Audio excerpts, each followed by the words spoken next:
I think at one point I did think for a moment, like, God, am I disobeying you? Like, because if they're so gung ho, if they're so strong, like, back then it did seem like going to Dover was the only thing for us, right? Like, I don't know if you felt that way, but I did feel that way for a moment where I felt like, wow, is this the only plan that God has for me? Is this is the only path? This is the only path to like really live my life and like have that type of purpose in my life. I actually did feel that before confronting the situation or before I was confronted by the youth group. I did feel like, what if this is the only path?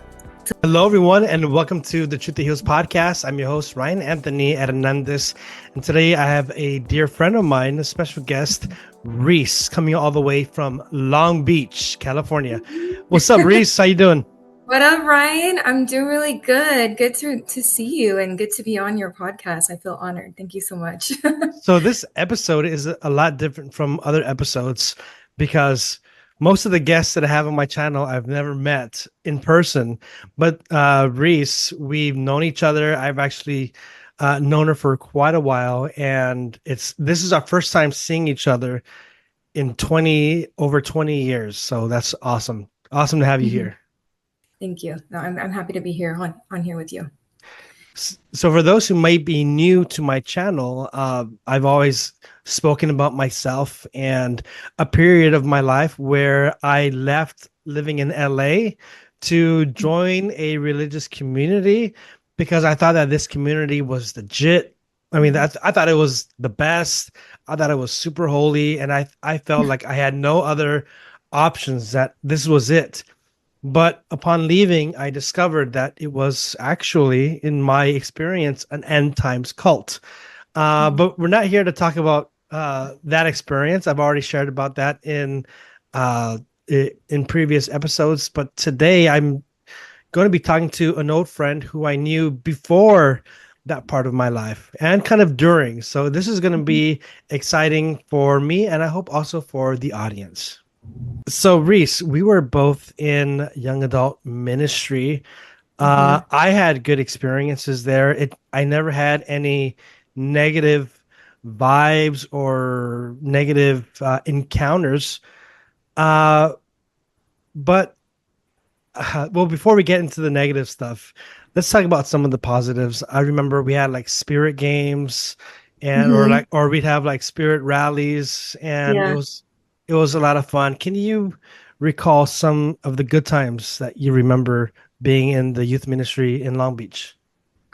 Yeah, like kind of just going off of like the rallies we had, the youth rally. We had the Yeah, youth youth rally. I rally. think that was like one of my favorite events to go to with my youth group, SLY, St. Lucy's youth group, at the time. And I just loved, meeting new people, meeting you guys, right? Like your group was the group that my youth group was able to meet and mingle and get close to and just connect with, other teens at the time, trying to follow God, trying to build their relationship and kind of discover themselves together and just, relate on some sort of level as being a teenager.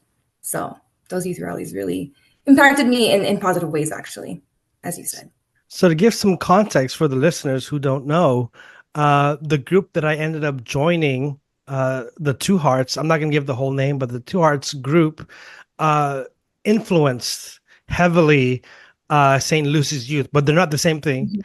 But I had some good memories. We would always go out. Sometimes we would eat tacos afterwards. Um, Great memories, great times. But then I left because I joined the Two Mm-hmm. Hearts community. Mm-hmm. And so when I left, all of my memories of being with Sly and with also like I hang out with some of the people from THY, they're actually good memories. Also LOG and Oxnard. Yeah. I had cool experiences, cool memories. But that's where my story with the ministry ended Mm-hmm. on a good note. How was it for you during that time? Because I think I've heard that things changed. Yeah. So when you left for ministry, they were kind of recruiting people, from your youth group, LOG, all the youth groups, right? A part of the Lion's Heart, right? That was under the Lion's Heart, including Mobile, I believe, too. And they were trying to gather us all up and tell us, hey, like everyone should really think about this, think about their vocation. That's what they called it, right? Your vocation, God's calling on your life. Really pray and think what you think God wants you to do. And, they were actually leaning more towards us, all of us, majority of us, like leaving and either becoming a nun, right, for the woman, or for the men becoming a priest. So for me, in my personal, experience with that, that's when things started to change. Yes, like I've experienced a lot of tremendous, like positive impact, from the youth group, as we explained in the beginning. But when they wanted us to like kind of drop our lives and from where we're at, like whether it was Long Beach, Mobile, whatever city you were in with that particular youth group, that was the turning point for me where I had to stand my ground and really, make the right choice, not because this is what the youth group wanted me to do, but make the right choice for myself. I remember being in Dover because that's where we were sent initially Yeah. to start. Get Hillary. sent to Dover, Delaware, and I was waiting. When is Therese going to come? When is Jamie Felix going to get here? It's like, come on, like Right, right. We they were like batchmates, me and Jamie. they need to hurry up and get over here. But we'd hear, yeah, pray for them, and because where we were at, it was very limited. The news that we get from the outside world was very limited. So I Mhm. was wondering, like, what happened to these people? Like, why aren't they here? Why haven't they joined? Um, what was going on over there? Because you're saying that they're trying to recruit everybody. How did you avoid getting pulled in? Um, to be honest, like, as a teenager, of course, like I'm looking back, for me per se, it was kind of hard to confront the youth group about it. So it's so funny how you use the word avoid. That's the first thing I actually did. I did started to retract from the youth group. I remember slowly not attending as much, not praying the rosary, not going, worship, going down the list of things that we were supposed to do as a youth group, pray the rosary, go to mass, right? Take the Eucharist, go to confession, like all of those things as a Catholic person, right, should be doing. I slowly, yeah, drifted away until the point the leaders were questioning, like, hey, what's going on, Therese? Like, have you made your decision, about going to the Two Hearts, becoming a nun? Where do you stand? Like, they noticed. They noticed that I was all of a sudden like backing away and not being engaged anymore. And it was until that confrontation um, between me, the youth leaders, the youth group, and I, where I had to stand my ground. And honestly, Ryan, it was really hard because this is like one of the issues or struggles that I've dealt with, as a teenager, as a younger girl. Like I've dealt with, anxiety and like people pleasing, right? I always wanted to like fit in. I always wanted to belong, especially as a teenager. And I kind of lost my identity, was so lost. As much as I had so much fun, in the youth group, it was so great meeting you, Frankie. Shout out to Frankie, Frankie Alvarez. Like he's one of the ones I also remember too. Like just meeting everybody. Like all of you guys have been actually a blessing to me, and have always had like a positive impact to me back then. But yeah, just like standing my ground and telling myself like, this is not right, Therese. You need to step back, even if they throw God in the mix, the word God, church in the mix. Even if they had some sort of leadership, you need to stand your ground, and it's okay to feel uncomfortable saying no. It's okay to lose friendships. It's okay to lose respect, in that sense, or if they think different of you because you're saying no to what they think is best for you, but not what you think is best for you at that time as a teenager. As a teenager, so yeah, that's how it kind of turned around for me, is when they were trying to recruit everybody, and when I actually had to walk away, unfortunately, from the youth group. And when you said no, were they still welcoming, or did you kind of feel in a bit way like banished? Um, that's a good question. I would say maybe of course, there was some tension. There was, I don't want to say banished. I think more that there, I just felt so uncomfortable now. Like there was differences, if that made any sense. Like there was a distance between now me and the youth group. There was like huge distance and difference because I did not agree, and obviously they didn't agree as well with my choice because they saw me going, going with you, basically meeting where you were at, Ryan, at the time in Dover, right? They saw that path for me, but I didn't. So it did create a wall. It did create a rift. But it's good that you asked that because I didn't feel like I was particularly banished. I just felt that this is a different path that I'm taking and I have to take it. And and sometimes when you take different paths, Ryan, like I'm realizing now as I'm talking about it, it will make a difference between people. And that's okay. That's okay. And I think that's where growth starts and that's where you find yourself and find your identity. And I knew back then, like honestly, it didn't take away my faith in God. Even though as a teenager, I'm going to be real, I made a lot of mistakes. I partied, did this, I drank, whatever, like, what a teenager would do. But I knew, even talking about it now, looking back, like I knew deep down in my heart, that wasn't God's plan for me. I know God had a different purpose and I had to stand with it. I had to stand on it back But, then. but with all the pressure around you, did you ever kind of you know, second guess yourself? Like, shoot, what if they are right?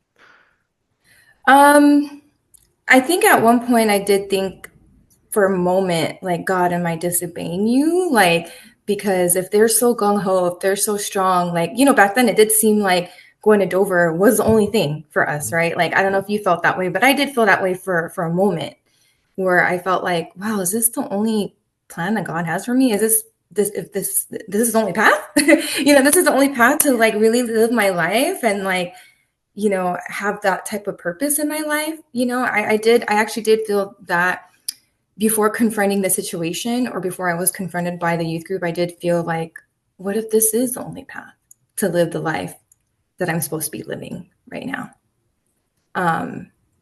But actually, no regrets after saying no.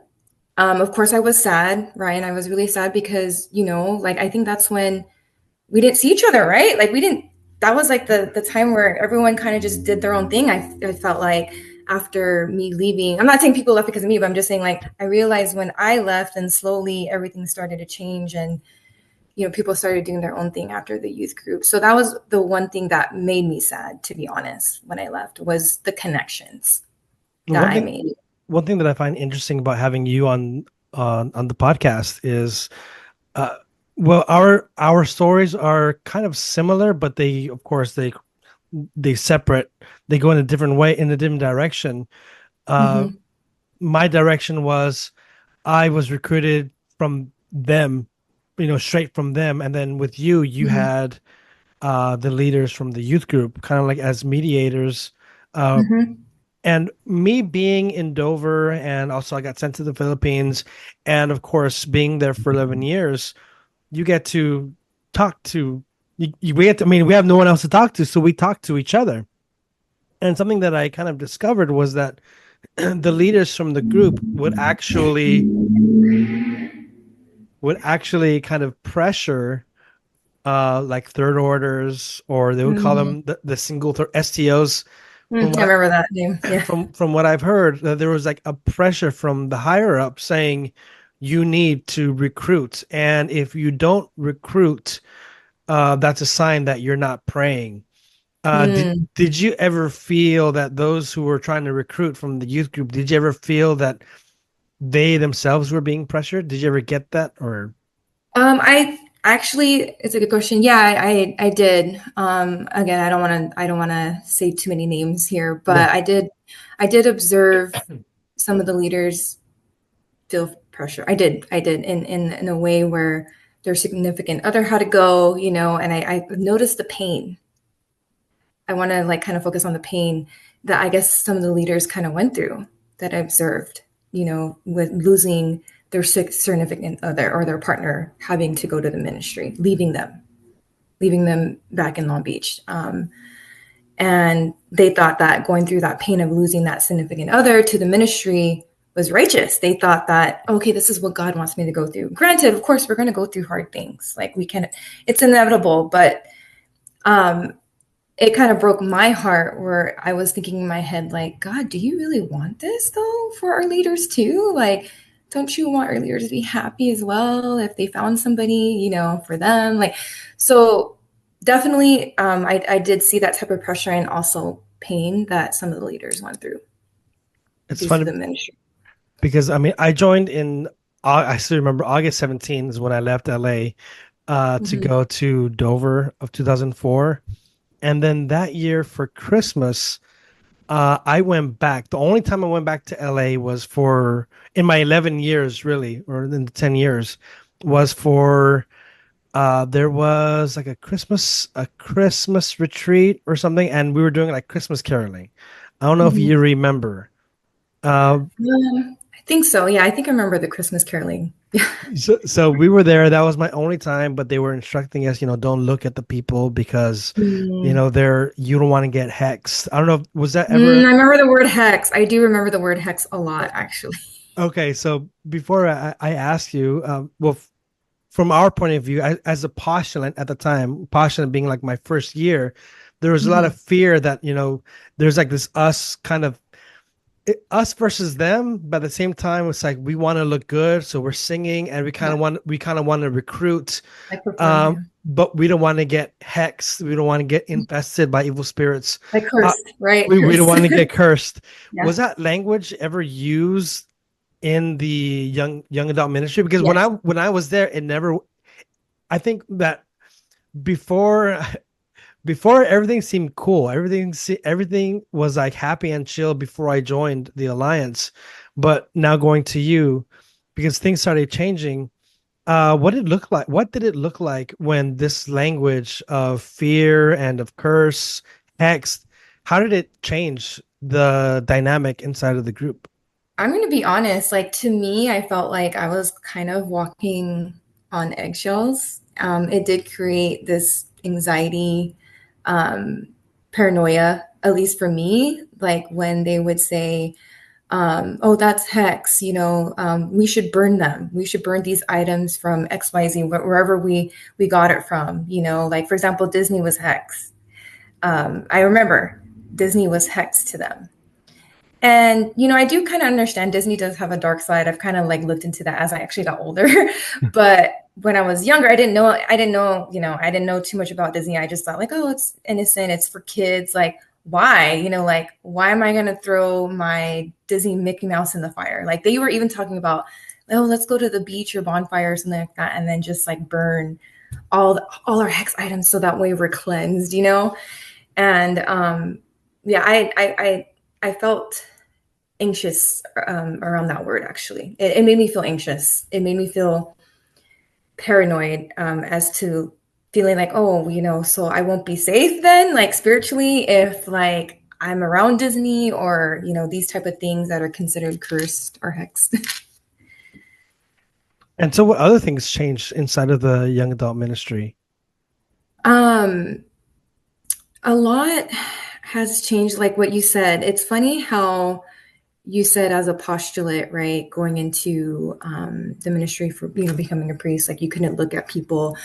um I've noticed that performance mattered a lot. So I remember, during worship night that we have had at the youth group when we're praying the rosary, like they told us like you have to kneel and have your arms out. That's like, I don't want to say the only way to worship God, but like you doing this, like you're holy, and God is pleased if you worship like this with your hands up, like certain things like that. Um, and just kind of looking back at it, it was just kind of like more performative measures of kind of showing like how holy you are in front of people. Like that's the kind of change that I noticed more after you guys left to the ministry. So I'm going to be honest, it kind of got more systematic and conservative. Dang, that's Systematic. you're really hitting a lot of spots because well I kind of see it now, like when I went, because I mean, I never felt like I was showing off. Was yeah, we do. They would tell us to like raise our arms and all that, and to be kneeling all the time. But like I was in Dover, like like in the middle of nowhere, pretty much in a little small Mhm, farm. So I was away from people. But when mhm, I would be allowed to, I guess, be with outsiders, and now that I look back, I feel that they kind of, put me in the front, almost like a performance to kind of mhm, show people like, hey, look, they're mhm, happy and everything's okay. But then after that, we'd go back to Dover and be secluded. But mhm. but now I wanted to bring up something because during that trip, which it was only like a 1 or 2 days that I was I was there in LA, and I was after we did the Christmas carols, I remember walking around. I don't remember where it was. Was it St. Philomena's? Do you remember, or what church it Oh, was? yeah, in Carson, I What remember, I what think. was it there? I don't. But I remember walking around somewhere around the parking lot, and I overheard a conversation that one of the youth leaders was having. And they were talking about like, yeah, wow, it's so great. And this person didn't see me walking by, but she was Mhm, like, oh, it's so cool that that we see all of these young people following Christ. And mhm. but like, wow, Ryan is still there. Dang, I'm surprised he's still there. I expected him to last like a week. And I heard it, and for me, in my mindset, it kind of doubled down where, oh snaps, I need to prove people wrong that hey, Mm, like I really mhm, I do love God, because mhm, inside in Dover, the idea was, if you join, you love God. mhm, If you stay, you really love God, and if you leave, mhm, that means that you don't love God. mm, So now, going to you, did you ever feel that they were pressuring you to have that same type of mentality, that if you were to yes. leave, you're not loving God? How did you navigate through that?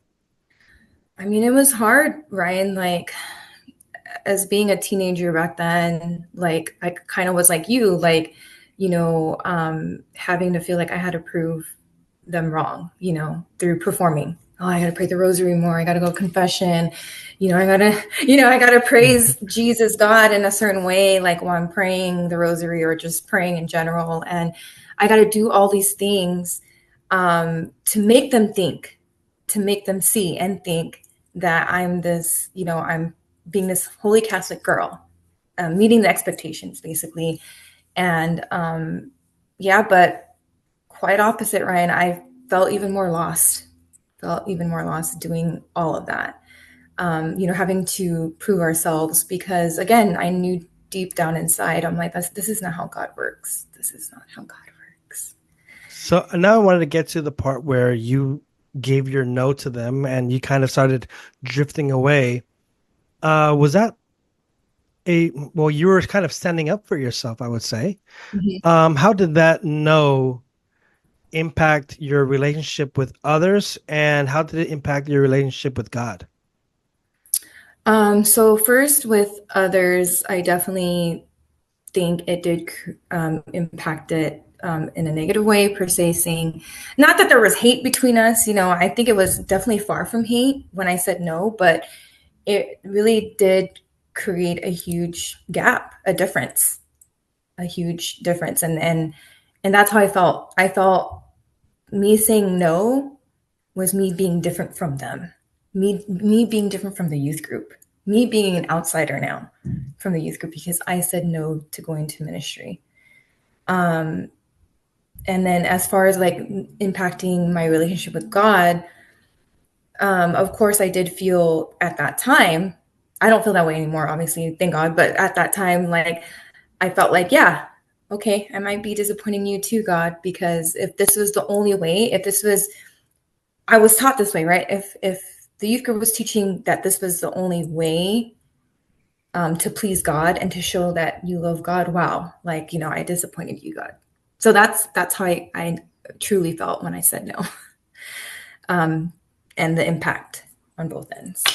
When you had those feelings of, God, I'm disappointing you, um was there ever like kind of like hopelessness or despair? And if so, like how did you get through that? And I know you do have a relationship with your Mhm. faith. How were you able Mhm. to build that bridge again? Yeah, so after, honestly leaving the youth group, I just became a regular teenager, Ryan. Like I experienced life as a teenager. I'm not gonna lie. Like I made some choices maybe I shouldn't have, and I'm gonna tell my son now later because I have a son. Like don't make sure you don't do this. What mommy did back then, but I made those type of decisions that teenagers made, and just like experienced things for myself. You know, and I'm gonna be honest. I did feel further away from God personally when I left the youth group, and yeah, I did feel hopeless. I did feel like my faith was gone. And I wasn't very vocal about it when I left. I kind of just, kept it inside and just made the choices I made. But leading up to now, like, as a 36-year-old, as an adult, like God was always there, Ryan. And that's like the message I want to share, is that God has always been there, even if I had to go through all that, even if I had to say no to the youth group leaders. And he had showed me that all of that was wrong. What has happened back then was actually wrong, and that's not who he is. And that's how I was able to build my relationship with God now and my faith, is just knowing that, God is a living God, and he cares more about what's inside, like our heart, because he created us. He created our heart, and he cares that we just have faith in him and that we love him with our heart and mind more so than what we do, more so than our habits, more so than what we can do, and our status or how much money we have or this or that. Or he genuinely just cares about our hearts for him, and that's it, and who we are, because he created us. And yeah, that's what had led me out of all of that, out of feeling hopeless and feeling like I don't have a purpose or identity, is that God really truly revealing himself to me through that all. Sorry. Well, he did reveal myself too. Like it was also such a huge awakening, like a self-discovery, that yeah, Therese, don't be a people pleaser. Like that's not how I made you. And I made you to say no to that. I did not want you to go to the convent. I didn't want you to become a nun. I had a different plan for you. And that's why you said no, and why you felt the way you felt back then. I let you go through all of that to like show you where you're supposed to be right now, present day. So earlier you brought up the word vocation, which is, a calling or, a place like a occupation or a place in life. And right now Mm-hmm. you're talking about knowing your heart and having a heart and discovering God and discovering yourself. When is it that you discovered that you had maybe we can say vocation? I don't know. You don't have. I don't. When was it that you felt Old that term. It's an old term it's now. old term?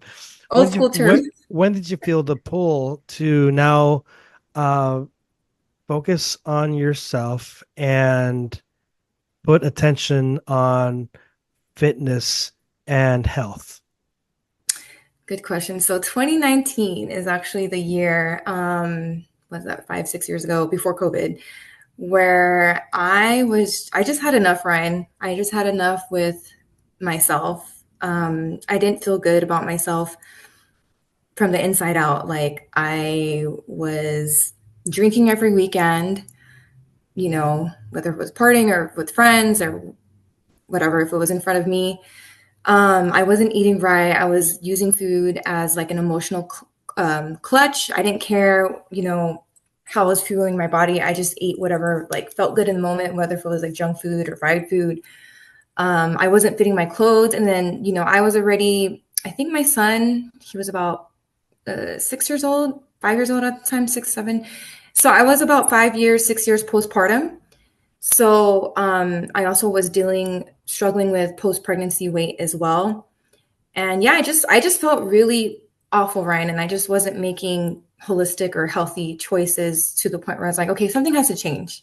Because if I continue to go down this path, like I'm either going to get sick, and I'm just not going to make better choices for my health, my life, or even for like my son if I continue this, unhealthy path trajectory.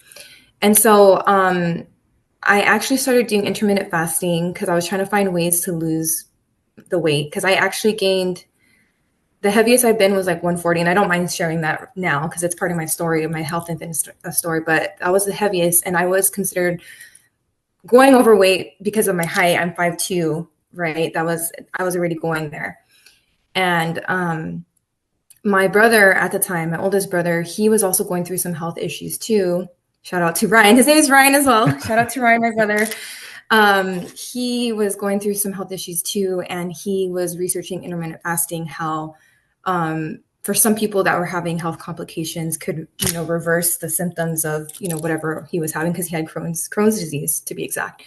And he was doing it for a few months, and he was saying that he was already losing weight and like his Crohn's disease wasn't flaring up. So he was like, you know what, sis, like since you tried everything else, like all the other bad diets, like why don't you just try this with me and just give it a month and see if you lose weight. So I did. Lo and behold, I did. I did intermittent fasting for a good month, and I was able to lose close to 10 pounds actually within the month span, and I felt great. Just seeing the results, Ryan, and just seeing like the capability of like if you put your health first and you put your mind to it, you can make better choices for yourself and for your life with just being healthy, making those choices. Um, so yeah, so that's where it leads to right now, and that's what ignited and jump started my passion for health and fitness. So before you had that passion, you were passionate for food and the fridge. That's the way you were saying earlier, Drinking, yeah, and and booze. and drinking and booze, Yeah. and then you go the complete opposite, and Mhm. you start intermittent fasting. Then Yeah. you start seeing changes in your life. But when did these changes transfer to you becoming a fitness? I don't know. Are you a fitness guru, or what is it that you do? Personal trainer. Yeah, Personal personal trainer. trainer. Okay. Yeah, personal trainer. So that actually, what's That's a funny? big jump. Yeah. Yeah, it is a big jump. And you know what's funny? So let me share a little story.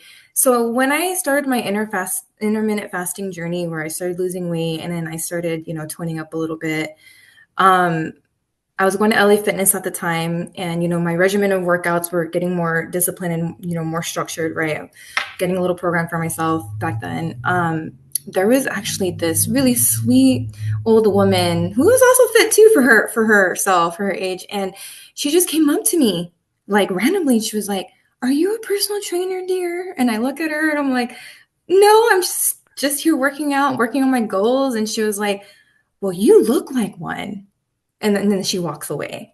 And so this little old lady at the gym was actually the first person to plant that seed of passion to become a personal trainer in my life during the earliest, that was like the earliest stages of my intermittent fasting, like in 2019. So that actually sparked my mind. I was like, okay, like if she said it, then maybe, yeah, maybe this is God telling me like, hey, this is your purpose. Like I got you on this intermittent fasting, like fitness journey for a reason. Like, you can use this to help other people.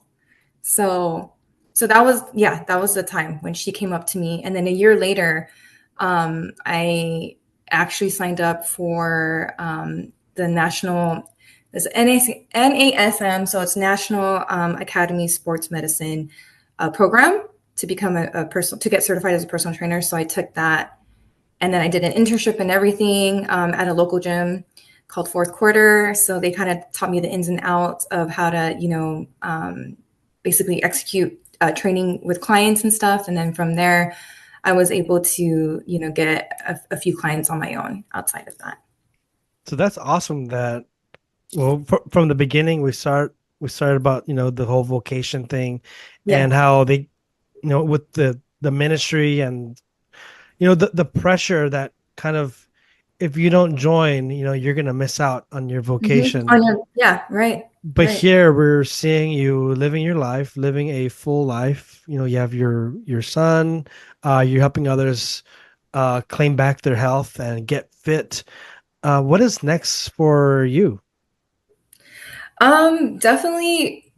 That's a good question. I definitely want to continue, helping others get fit because it's really important to me, Ryan, because I feel like I'm gonna be honest, it's a little bit backwards here in our society about, what's healthy, right? And I want to continue to help people and instill the healthy lifestyle, like because once you learn it, once you get in the habit of, eating right and going to the gym or being active, choosing a sport or choosing an activity that you like to be active in, and you start feeling great, like, and it's more than aesthetics, I think everyone goes through that phase too, like they want to look good, which is fine, I go through it too, but at the end of the day, like I want to continue to show people that, your health is really important. You're worth it. Your health is important. And the reason why is because so you can function better, you have a better mood, like you have a clearer mind of your life, and you'll make better decisions. You'll be happier to be around, like people would want to be around you more. Like I'm gonna be honest, like it really does impact your life. And I just want to keep sharing that because I don't feel like health and fitness, even though it does seem saturated now, but I feel that we kind of have a long way to go.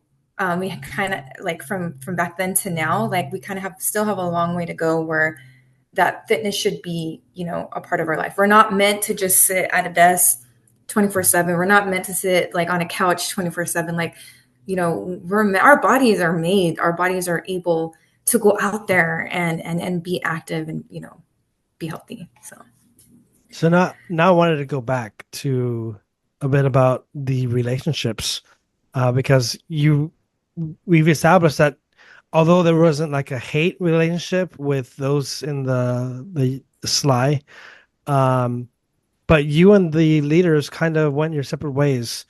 mhm. Um, has that relationship ever crossed paths ever Yes, since? yes, it has. And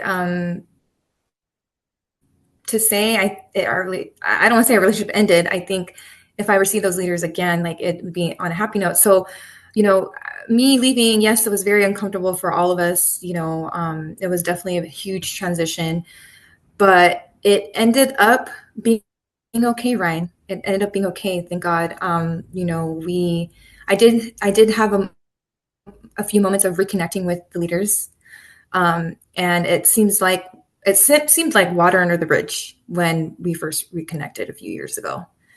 And yeah, no hate. And I think the differences that we had back then are completely, 100% set aside. And do you feel like they have changed as well? Yes, I feel like they have changed as well, and I feel like they've learned a lot from what happened. And I feel like they would be a little bit more understanding now. Like that's the observation I had when I first reconnected with the leaders a few years ago.